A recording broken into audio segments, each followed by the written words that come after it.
Hi, folks. Let's talk about it. Okay. This is Ken Weene, Monica Brinkman. Now, we don't usually do topical stuff. Our interviews are ahead of time, and we don't go with topical news. But recently, an event has been going on, very kind of interesting event, sad in some ways, tragic even. 5 people went down in what I understand is a fairly poorly designed submersible. Like a submarine, right? No, it isn't, because a submarine has propulsion. It had no. Oh. No. It basically, it had a little bit, but it could not get itself back to port. It could not raise. It needed assistance then, huh? Assistance, and it was controlled from above. Oh. And they went down to look at the wreck of the Titanic, and sadly failed to return. Now, it's been greeted in the press and the public in some very interesting ways. For one thing, the people who went, they paid a small fortune, about $250,000 each, to take this ride. And of course, they were following, in a way, the people who have paid to go up in space. Some very, very wealthy people have paid to get on rockets and get into space. Thankfully, those people came back safely. Like Shatner. Yeah. Yeah. But, I think a lot of people have said, well, why were they doing it? And isn't this stupid? And, all kinds of stuff like that. And I've seen other people saying, well, my God, that money, couldn't it have been used for something better, like setting up a drug treatment program, or, and I kind of wanted to respond to that. And my response is probably going to surprise people, might even surprise you, Monica. I think that we humans, one of the things that sets us apart is our willingness to take risk, our willingness to explore, our willingness to find out, our willingness to go where no one has gone before. Going back to Shatner. Yeah. Shatner and Star Trek. We are explorative. If you think, I love exploring. Yeah. Yeah, if you think about it, our species started, someplace in Africa, and it's taken over the entire world, and now it's finding its way into space, finding its way into inhospitable environments like deep sea. And I think we should be celebrating these 5 people, just as we celebrate the people who go up Mount Everest. It's sad that people die on climbing Everest. It certainly is. Is it stupid to climb Mount Everest? For some people, it is. It'd be stupid for me to do it. It'd be stupid for me to try doing it. But it also represents that aspiration to discover, that aspiration to go where others haven't been able to go, to overcome obstacles, to deal with the difficult. What I think is that more and more in these days, we tend to be better prepared for it. When people were first exploring the North and South Pole, it was just a given people were going to die. When people first climbed Mount Everest, it was a given they were going to die because there weren't Sherpas. Recently, a Sherpa carried somebody down from the top. Wow, what a feat of decency and strength, of courage that Sherpa showed. By the way, we have to honor the people who do things like that. But a lot of Yeah. One thing that's a little bit different in this case, it's not that they were going into the sea to explore and find new things. They were going specifically to look at the Titanic. Yes, they were. And, in that sense. It's not like they were gonna, check out what was under there or find a new civilization or anything.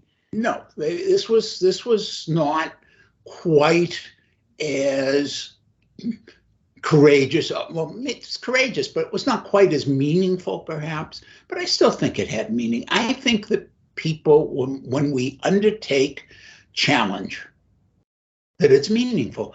The thing is that I think we should be celebrating that in everybody. Okay. I think that it's wonderful. I think it's wonderful that somebody is willing to take the risk of climbing Mount Everest. But I think for some people, just climbing up Mount Washington in New Hampshire or Mount Lemmon here in Arizona or whatever, that is courageous for them. I think we tend to forget, and this is where I was going, is that courageous is what courageous does. Courageous is rising above, taking the challenge that we have thrown down to ourselves. So for one person, being courageous might even just be getting up in school and giving a speech in front of a class where they have terrible stage fright. For another person, it might be going on that roller coaster and going down. And that would be me. For another person, it might be scaling a cliff, even though you're quite properly belayed, but you're still terrified. Or if you're older, walking up that steep driveway that lasts forever. It could be many things. Yeah. It could even be, for some of us, writing a book or writing a poem, sending it out. I know plenty of people who write who are just absolutely terrified of sharing what they've written. I cannot imagine how the terror. Now, I know you've done stage work.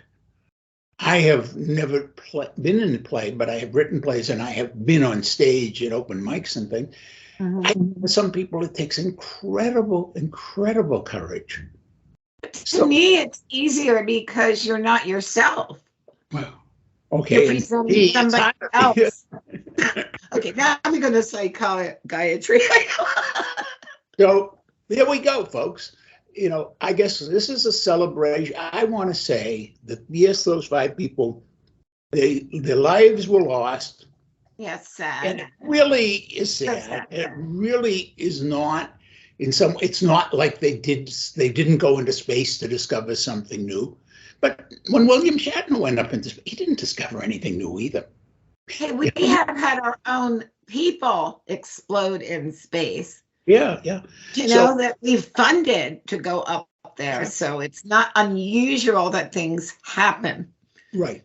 And to deal with that fear, okay, let us consider this celebration of the human spirit, that we can overcome fear, we can find grace in the midst of danger.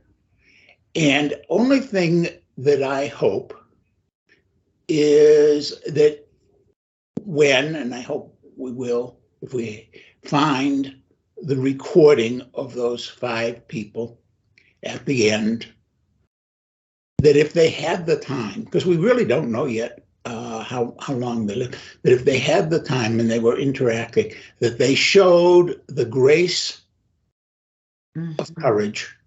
Yeah. Because that is the thing that we really need as human beings, to find grace, to find courage, to find the willingness to try. And they tried. It's one thing I didn't do. I know that for sure. So, yeah, I hope that people are more pleasant and accepting on this, because I have seen some really horrid things said about these people. And, that's sad part also. So, Ken, I love the way you approached it. I love, another way of thinking about it. And yeah, they were. I would not go down there, so they were much more courageous than me. I certainly wouldn't go down there. I know. I do have a cousin. He's still alive, a little older than I am, who was in the submarine service after World War II. And it always amazed me that my cousin had that courage to do that. I couldn't have been a submariner. No. So, claustrophobic, I think, all over the place. Okay. Well, Ken, I think that was a wonderful thing to bring up and to discuss. And people, if you have some comments, please let us know in horror, because we are here to discuss different people, different aspects in life, and not to do it negatively. So long, folks. Okay, folks, and we'll have something for you as always. Take care. Bye-bye.